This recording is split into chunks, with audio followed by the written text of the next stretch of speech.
Gente, como é que a gente sai dessa maldição do pecado? Como é que essas coisas que é tão tangível, tão real na vida da gente, o envelhecimento, a violência, a injustiça social, essas coisas que afetam a casa da gente. Não revolta muitas coisas que a gente sabe, por exemplo, sobre assistência médica, plano médico, as operadoras de assistência médica. Não revolta saber o que eles fazem? Que eles fazem lá um conluio, eles aumentam o preço o quanto quiser e cada vez piora o serviço prestado? Revolta isso. Isso é maldição. Isso é maldição. O Fabrício está falando aqui que Deus nos trata de uma maneira especial, em comum.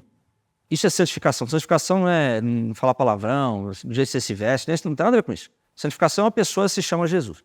Então, quanto mais você entende que Deus te separa para essas coisas, então, existe uma dimensão de proteção de Deus. Mas como é que eu entro aí nessa cápsula, gente? Como é que eu entro nessa bolha?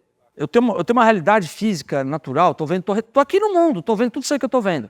Como é que eu me transporto, né, para essa dimensão da graça de Deus, dessa proteção, desse escudo?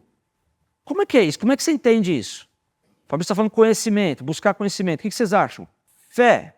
Tá, o que é fé nesse sentido, Camila? Como é que a fé ela é uma força minha? Ah, tem uma chave aqui, né? A Camila está falando o seguinte, o cara ouve. Teve um general nazista, o Goebbels, que ele tinha uma máxima, ele tinha uma frase que ele dizia o seguinte: quando você fala uma mentira várias vezes, ela acaba se tornando uma verdade. Né? Então, essa era uma tática nazista de convencimento. Fala um monte de mentira até que essa mentira se torne uma verdade. Agora vamos falar o lado certo disso. Quando você olha, repete e ouve uma verdade e você sistematicamente se apropria dessa verdade, essa verdade se torna uma verdade na sua vida. Eu costumo dizer o seguinte: quanto mais você olha para a verdade, mais milagre acontece na sua vida, sabia? Eu garanto isso para você. Quanto mais você olha para a verdade, mais milagre você vive. É verdade isso. Então, essa questão esse ambiente, essa dimensão, significa você olhar para isso, você não deixar... Salomão, ele dá a receita.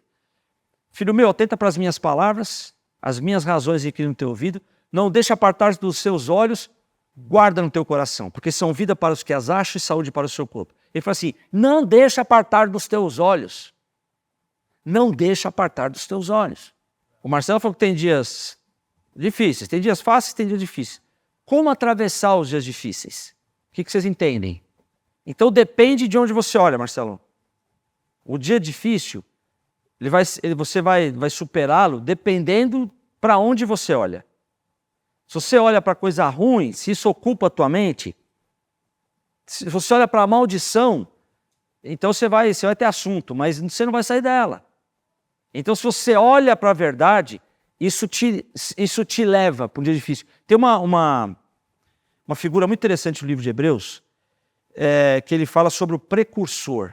O que era o precursor no tempo lá quando o escritor de Hebreus escreveu o livro?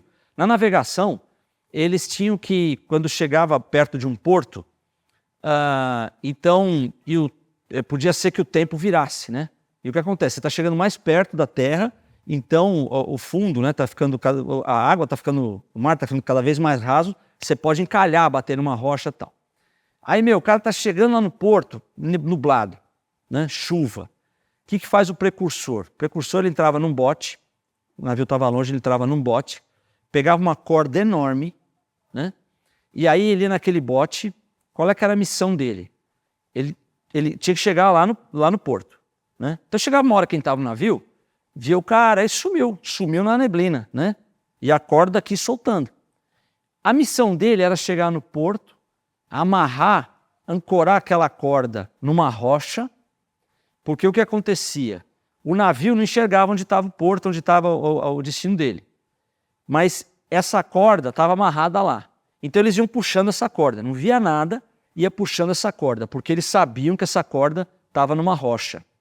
Só que o precursor, alguns deles morriam, né? Porque o cara é que ia enfrentar a tempestade no barquinho, né? Então a corda ia soltando, se o pessoal do barco visse que a corda não mexia mais, falou assim, manda o outro, aí tem o estagiário, né? Tem o vice, vou mandar o cara, porque esse aqui já foi.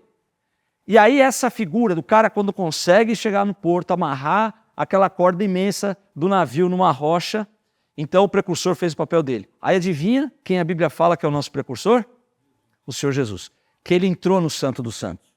Então a gente pode não enxergar nada, mas a gente se firma em Jesus, o dia mau a gente vai atravessar. Porque o outro lado lá está seguro.